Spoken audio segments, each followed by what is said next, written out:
Həm çox rahat. Təsəvvür eləmirdim sən deyəndə. Evet. Hə, mən təsəvvür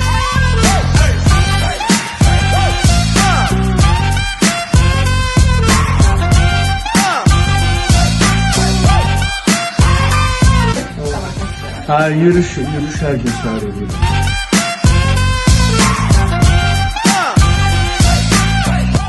Materialda çok teşekkürler. Hoşuma geldi. Ne de çok yapıyordu. Geleceğim de.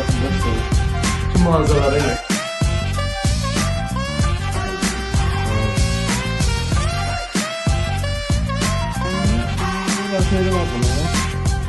Mən əslində çox təəssüf edirəm ki, bugünə qədər tanımamışam da buranı.